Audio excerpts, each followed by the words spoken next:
The theme this year is education everywhere, and I would add for all students. For those of you who are first-timers, our target audience for the summit are lawmakers, policymakers, governor's offices, state education chiefs, and we want you to come here, learn about education reform, and then go back into your states and file legislation. Ladies and gentlemen, please welcome Ms. Carrie Penner of the Walton Family Foundation.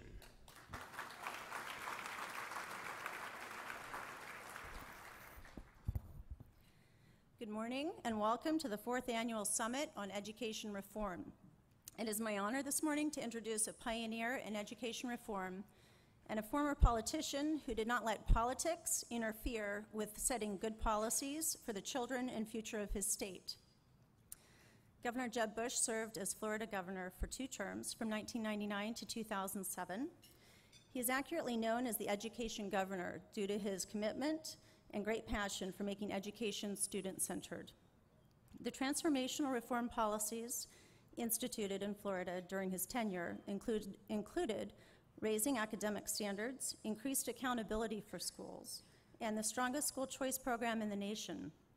These comprehensive package of reforms resulted in higher graduation rates, as well as significant increases in academic achievement within the state, as well as when compared to other states.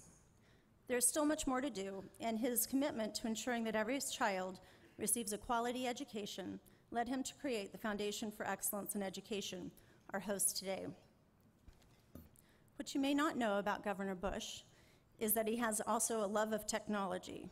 Not only did he see the Florida Virtual School grow significantly during his tenure to become the country's signature virtual school, as governor of Florida, he personally sent and received over 400,000 emails, earning his BlackBerry a prominent spot in his portrait in the Florida Governor's collection. His 2 loves, education and technology, are coming together today for the 2011 National Summit on Education Reform, Education Everywhere. It is my pleasure to introduce you to the Honorable Jeb Bush. Thanks, Gary. Brought back fond memories in the BlackBerry. Thank you all. Thanks. It is great to be here. I am so excited. I want to, first of all, thank the sponsors that make it possible. Thank all the members of policymakers, legislators, and education leaders in 48 states that have come here. We appreciate you being here. This is the largest conference by far. When we started, we had no clue if people would show up in Orlando 4 years ago, and we had about 250 people. Today, I think we have about 750, and it does look like we have standing room only, unfortunately. But we appreciate you being here. We have a great lineup of speakers, and I hope you do enjoy the conference, be stimulated by it, and go back and work with your colleagues in the legislatures and with the governor's offices and state school officers to transform education. My personal belief is that there's no one single thing that needs to get done, that you have to have abundant school choice to empower parents to be a critical part of this, that you have to have higher expectations, that you have to have honest assessments of where students are, that there has to be a consequence that's different between abject failure, mediocrity, improvement, and excellence, and that you align everybody's interests towards rising student achievement, that you embrace technology in a way that helps transform education, that all of those things together really matter. I'm going to talk about 2 of the more arcane parts of this, which I consider to be perhaps where the reform movement is most vulnerable, which is the transition to higher expectations, higher standards, and how we assess where students are. Because if you do all those other things and you don't have expectations that are lofty and high and benchmark to the world, the simple fact is that you can say that our children are doing well, but when they compete in the next generation with the Koreans and countries that have totally focused on education as an enduring cultural value, their dreams will be shattered. And it's important to recognize that Common Core standards, this movement of states that have 45 states that have created an effort to try to be honest with where we are, is really important. But here's the challenge. The challenge is that if we had Common Core standards today, 1/3 of our children would achieve them. 1/3. That's going to be a difficult political challenge when governors and legislators start having this conversation around the country and they're having to come to grips with the fact that in spite of the fact we spend more per student than any country in the world, by a sizable margin, we have the results that are abysmal. It is shameful that that's the result, but that's the honest appraisal if we're honest and want to benchmark ourselves to the world. And so my hope is that all of us, because we're all here for different reasons as it relates to education reform, we all have a common bond that we want to see the next generation live lives of purpose, lives of meaning, lives that can allow them to live independent lives, to allow them to pursue their dreams. But it seems to me all of this has to work together for us to be successful. And I'm so thankful that many policymakers now in the trenches fighting the fight understand this. But there's some perils coming up that I think is important to look at. The good news is that in our federal system we have 50 states trying 50 wacky things through trial and error, which I think is the best way to try to solve problems rather than the kind of the DC solution these days, which is top-down, really smart people telling us how to get in line and how to organize our lives. I like the more dynamic solutions, and our federal system is designed exactly for this. We do have laboratories of democracy that are prepared to make the changes. I'll give you an example of that. Tomorrow we're outlining, we're giving a blueprint for digital learning. We're creating kind of a roadmap, if you will. There's going to be more than 70 criteria that would define how states are committed to embracing digital learning. One state, and I'll say who it is, but we're not going to grade the states quite yet because it's work in progress. One state, Ohio, said, grade us lower than Michigan so that we can go back to Ohio and say we need to beat Michigan and get better. That's America. That's exactly how it should be. I want people in Alabama to look at what's going on in Florida and think that they can do better, which is exactly what they're doing in digital learning. I believe it's important to use the power of federalism to be able to achieve results. And one of those places where federalism has worked is the embrace of higher standards and higher expectations. During the last 3 years, states came together to develop Common Core standards in math and language arts. These are standards that define what kids need to learn to be prepared for college and or college ready in the 21st century, not in the mid-20th century. Perhaps most importantly, they're benchmarked to the best in the world. Students across the globe, where there are higher aspirations for greatness for their countries, are learning tougher skills earlier in life.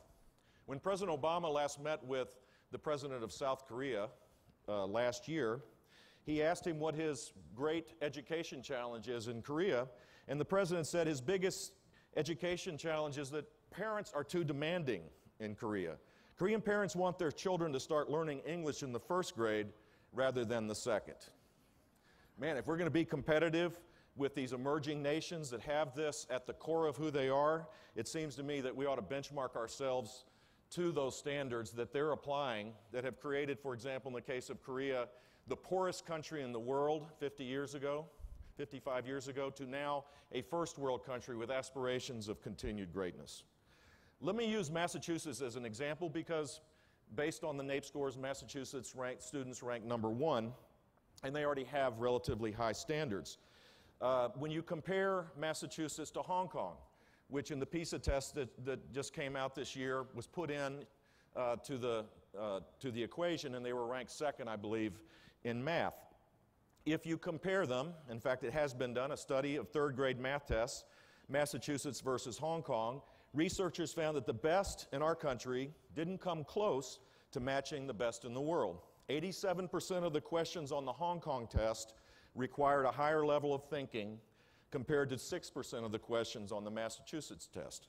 Now, if Massachusetts doesn't measure up, imagine where the rest of us are, in the rest of the states where we have significantly lower standards. What's true of the test is also true of the textbooks. What ends up in textbooks is determined by our academic standards. To be blunt, all of us need to concede that we need significantly higher and more rigorous academic standards. Strengthening our standards isn't the only thing that we can learn from high-performing countries in Asia and around the world. One of the secrets to their success is they focus on far fewer standards, and they do them very, very well. They concentrate their resources and efforts on core concepts that provide the greatest contribution to long-term success of students. Saul Khan will come today to talk about his concepts of math. He's a don't miss that. Get early if you're going to, so you can get your seat. And what he will tell you is that math is a system of building blocks. If you don't get the basic foundation right, it's very hard to learn. If you don't get fractions right, for example, you're not going to be able to be successful in algebra. And so focusing on the fewer things that are deeper and getting them right seems to me to be an essential element of this new effort. So the rest of the world that is focused on higher aspirations take the less is more approach. The United States has a bigger is better approach, it seems to me, on standards, and so we end up diluting them to the point where teachers are asked to teach so many different standards they hardly ever get through them in any given year. Our curriculum is a mile wide and an inch deep. We cover lots of topics but very little depth, and the net result is, at best, our students are jacks of all trade and masters of none. Seems to me what sets Common Core apart from the best of the best state standards is that they don't do that. Let's look at how we teach math. The research tells us that mastering fractions, as I said, in 4th grade is crucial for success in algebra later on. High-performing countries focus on fractions in depth. Now, so I told you that this was going to be a little arcane and a little boring, but you're going to have to eat your broccoli here tonight, this morning, to get through this. Fractions are a smaller part of a more expansive curriculum. Instead of the focus on teaching our students to estimate or round numbers, which is what we do today, in these high-achieving countries, there's a total focus on getting the thing that's most essential right for long-term learning. Hong Kong, for example, does not even have in its curriculum estimating and rounding out numbers. Because our assessments have to cover so many more topics, less than 10% of the tests focus on fractions, and as a result, we really don't even know if a student is going to, even if a student passes the test, we have no clue as a leading indicator of whether or not they'll be successful in the more important pursuit of learning, which would be algebra. If you believe the researchers, a kid that hasn't mastered fractions will have a heck of a time learning math going forward. And we shouldn't be surprised then by 8th grade that kids are bored to death with math and they start learning other things that are less relevant for them to be successful in life. Common Core state standards focuses on fractions, and the new assessments will be aligned to the new standards. There will have to be enough questions to measure whether the student has really mastered the material required to be successful down the road. Our tests will look more like those in Hong Kong, with more rigorous questions about what's really most important and far less time spent on less important ones. Common Core takes the same approach with language arts. The standards focus on what's most important to prepare students for the demands of college and career. Today, the most popular forms of writing in high school are based on student experiences and opinions. If you've gone to schools and there's a lot of emoting in public schools for some reason today. Maybe they're trying to mirror adult life, where we all are so sensitive about our feelings. Larry Summers said something. He's kind of a politically incorrect guy occasionally. He said something I thought was interesting. He said we need to stop telling kids they need to have self-esteem to achieve and start telling them they need to achieve to get self-esteem. So, how does this relate to standards? Because it's embedded in how we organize education life in America today. In New Jersey's annual assessment in elementary school, we ask students to write a composition describing what they enjoy doing. Explain why that activity is special to you. In Massachusetts assessment in middle school, we ask students to describe your perfect day and explain why it would be perfect for you. On the 12th grade national assessment for education progress, we ask soon-to-be graduates, write an essay in which you define heroism and argue who you think our heroes really are today. Mass media celebrities, ordinary people, or maybe both. Can you imagine using this type of question to prepare a student for a job interview? It doesn't take long in the workplace before you realize your boss really doesn't care how much you can emote or how you feel or what you think. Your boss really cares about how you can clearly convey complex information, draw conclusions, and make recommendations based on a set of facts, not feelings. So Common Core standards will shift the focus from developing an opinion based on feelings to developing an opinion based on an objective analysis of evidence. Students will learn to read and write in a way that will support their success throughout life. For example, students might be asked to compare excerpts from 2 research sources to determine where the evidence adds up and where it doesn't. Or where students might be required to identify the principles on which our country was founded by analyzing the preamble to the Constitution and the Bill of Rights. Which graduate would you hire? One that could express their feelings, or one who could articulate in writing their analytical thinking on any given subject? Common Core Standards makes learning more viable, more meaningful, and more relevant to what we expect of the next generation to be successful in life. How will we know if students are prepared for college and careers? We will assess their knowledge and skills using tests. Yes, I'm afraid this is the eat your broccoli moment. Yes, the only way to know if students are learning is to test. And I know it's a real problem for a lot of people out there because that really does shatter self-esteem when you actually have to measure where students are. But it is an important element for reform. If we're going to have rising student achievement on a continual basis and we're going to have sustainable reform, we have to have accurate measures of where students stand. It's hard to believe that after a decade of debate on the merits of annual assessments, we're still here listening to the same arguments. We test kids too much. We're teaching to the test. It's unfair to hold all kids to the same standards. It hurts kids' self-esteem when they don't do well on a test. Well, here's the reality. Testing is part of life, and it is a fundamental way to prepare kids to succeed. If you don't measure, at the end of the day, you just don't care. And I know that everybody in this room is totally committed to the next generation of citizens in your states, and you're going to express that concern by having intellectually honest assessments that will work for the system. A recent study reports something that I think shows a lot of common sense, which is that students learn more math and science and complete more homework when they anticipate having to pass a high school graduation exam. Yeah, no kidding. It's exactly why we have these things, to align everybody's interests the right way. This is a subject that just gets me so frustrated and angry because it is the vulnerability of the reform movement, and yet it is so important, and we can do it so much better to be able to make it easier for teachers to be able to challenge, the learning basis and to make sure that they customize the learning experience for their students. Let me give you another example of why testing is important that I read. The St. Petersburg Times reported last year that the results of 2 advanced placement classes in the same school district were doing fantastic. They thought the teachers were doing great and the students were doing great until the test scores came out, where in one class, not a single kid passed the test, and the other class, 3/4 of the kids passed the test, and it was a surprise. Well, the only way that we can do that across the board is to have accurate assessments. Requiring students to pass an end-of-course exam provides an objective measure of whether a student has really mastered the material. It also allows us to make apple-to-apple comparisons about the quality of education. Technology, as it is in many other elements of education reform, can be a solution to make tests better and easier for us. We can administer tests when students are ready to take them.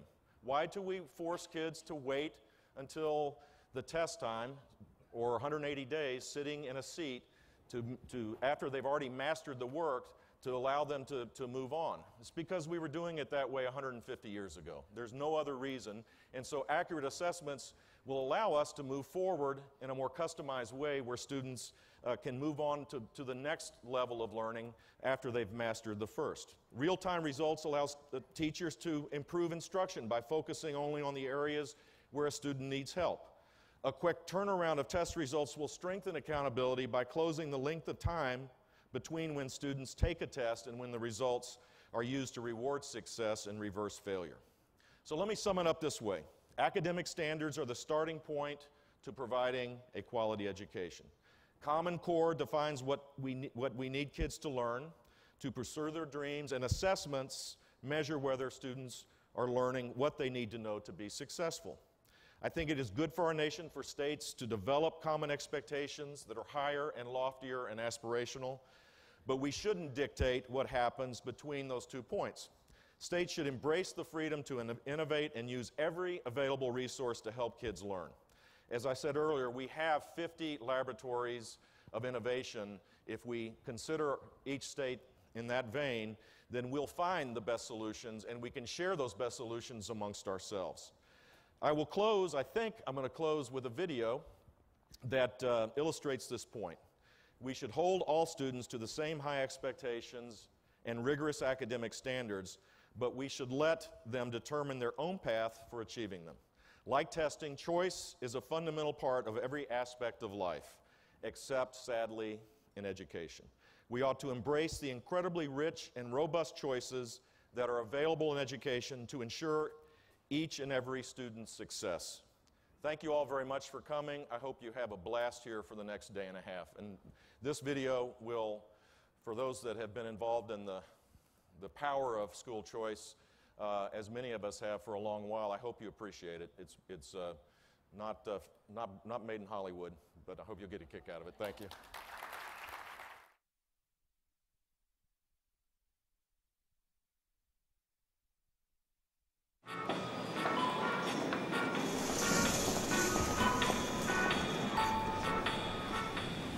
Excuse me? Do you have soy milk? Soy sauce is in aisle 3. No, soy milk. My daughter is allergic to cow's milk, so we need soy milk. No, we don't have any of that. Oh, well, what about organic milk? Do you have that? Organic? Isn't all milk organic in a way? 2%? Skim? I don't know anything about percentages, but all the milk we have is right there. That's it? You only have one type of milk. What you see is what you get. But I want what's best for each of my children. Look, milk is milk. We got one kind. It was good for me. It's good enough for kids today. Come on, guys. We wouldn't shop at a store that didn't have choices. Why settle for one-size-fits-all education?